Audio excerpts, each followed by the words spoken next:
assim, a gente vai encontrar na mitologia, isso é uma outra coisa que é muito importante destacar, e eu vou destacar desde o começo aqui, porque isso tem que ficar muito claro toda vez que a gente vai pegar para estudar os mitos gregos. A gente sempre vai encontrar uma diversidade de visões, uma diversidade de narrativas, uma diversidade de histórias muito grande. Isso pode, de fato, confundir as pessoas e efetivamente confunde. Por quê? Poxa, Eros não é aquele que surgiu lá antes na teogonia? Lá depois de Tártaro não surgiu Eros? Então por que ele é filho de Afrodite? Existem diversas histórias que passam por esse tipo de situação. Um bom exemplo é a própria Afrodite, porque quando a gente pega na teogonia, Afrodite ela surge da espuma do sêmen de Urano. Uranus, né? E em outras versões, ela seria efetivamente filha de Zeus. Então a gente fica, mas espera aí, Afrodite é filha de Zeus, ela surge da espuma do sêmen de Urano, de onde que ela surge? O que acontece? Isso é uma coisa que tem que ficar muito clara desde o começo. Quando a gente pensa em mitologia grega, quando a gente pensa na espiritualidade grega, na tradição grega, a gente não pode esquecer que os gregos não tinham um corpus canônico, eles não tinham um corpus dogmático. Eles não tinham não havia nenhum texto, por mais que Hesíodo e Homero fossem relevantes, e eles de fato eram muito relevantes, eles eram fundamentais, eles não eram dogmáticos. Nem Homero, nem Hesíodo têm a intenção de dogmatizar e estabelecer um corpus canônico que seria imutável. Então você vai encontrar diversas outras versões, inclusive teogônicas, sobre a origem do mundo. Quando a gente pega, por exemplo, as teogonias órficas, e aqui eu me refiro a teogonias, porque existem 4 teogonias órficas diferentes. Né? Então, a gente tem que sempre que lembrar disso na tradição grega, e isso é uma coisa que confunde muito a gente. Por quê?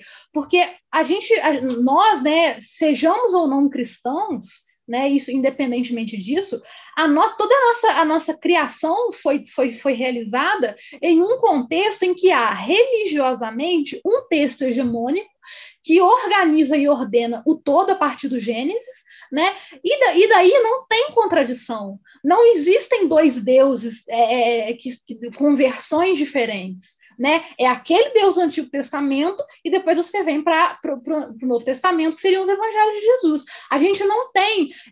e toda vez que surge uma contradição, né, como surgiram contradições, a gente sabe disso aqui, eu não vou entrar na questão do cristianismo, né, mas surgiram contradições, evangelhos que falam coisas diferentes, em geral, é feita uma opção por um corpus canônico.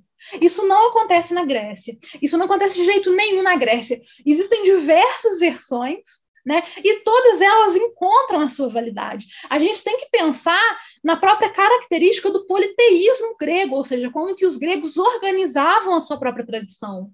Cada lugar, cada regiãozinha, cada cidade-estado tinha suas características específicas. E eles tinham panteões específicos, eles tinham deuses específicos que eles cultuavam, heróis específicos que eles cultuavam, deuses com epítetos específicos que eram reconhecidos naquele lugar e não eram reconhecidos em outro lugar.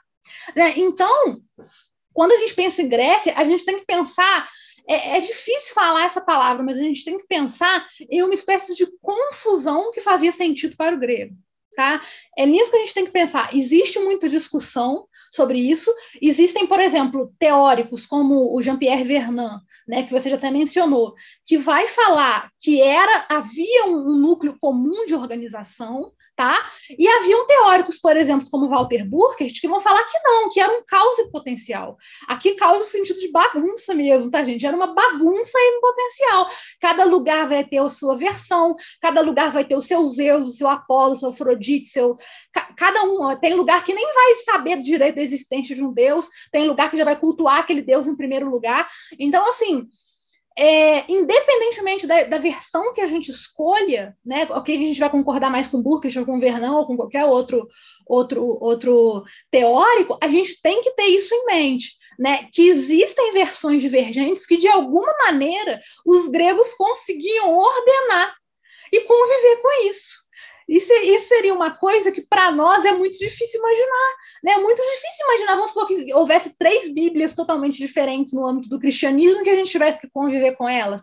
É muito complicado da gente imaginar isso.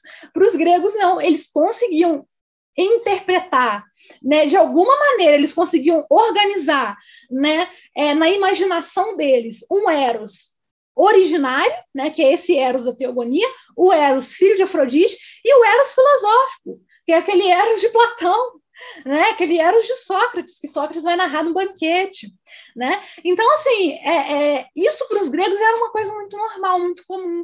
E para nós, por ser uma coisa muito diferente para nós, muitas vezes a gente tem, de fato, essa dificuldade, né? De falar, poxa, mas peraí, tem um Eros lá, tem um Eros aqui. Isso acontece com diversos outros deuses, por exemplo, Dioniso. Dioniso tem versões, ele tem 3 mães diferentes, tem versões que ele é filho de uma, tem versões que ele é filho de outra, tem versões... Orfeu, por exemplo, Orfeu tem versões que ele é filho de um rei com uma ninfa, tem versões que ele é filho de Apolo. Enfim, os gregos não faziam muito questão de defender, não, esse que é o verdadeiro, os outros são falsos. Não, eles não faziam isso.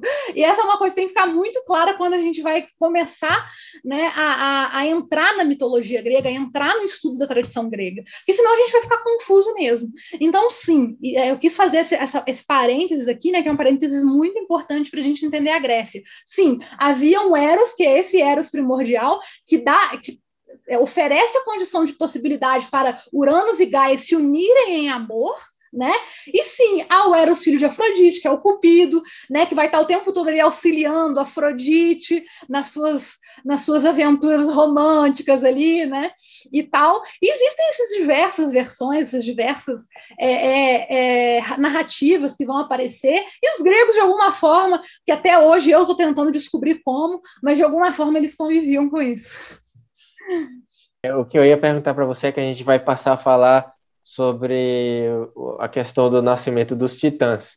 Aí eu ia te perguntar o seguinte, já que Afrodite, né, tem essa versão, que ela teria nascido diretamente de Urano, será que ela Isso. não seria uma titã também? É uma boa pergunta, né? Agora, ela teve um nascimento diferente, né? Porque a Afrodite, ela não nasceu de De Gaia. Urano, de Gaia, né? De Uranus e Gaia, né? Ela Ela nasceu... nasceu de uma outra maneira. Então, assim, é complicado caracterizar. Agora, a gente tem. Essa é uma outra questão também. Essa Afrodite aqui, ela é Afrodite urânia, né? Ela é Afrodite filha de Uranus, né? Ela é diferente daquela Afrodite lá da Ilíada, que ela é filha de Zeus, efetivamente, né? Então, assim, é complicado. Eu E nunca duas vi. Afrodites e dois Eros. E dois Eros. É por aí. Agora, os gregos sabiam diferenciar a Afrodite e Urânia? Não, era Afrodite. O que é É. Afrodite? É a grande potência cósmica do amor e do desejo. É isso. Se era Urânia, se era filho de Zeus, se era. Os gregos não faziam essa organização muito bem, sabe? Essa coisa não, ó, tem essa Afrodite aqui, que é a Afrodite Urânia, tem essa outra aqui, que é a filha de Zeus. Não, eles não faziam isso, é a Afrodite.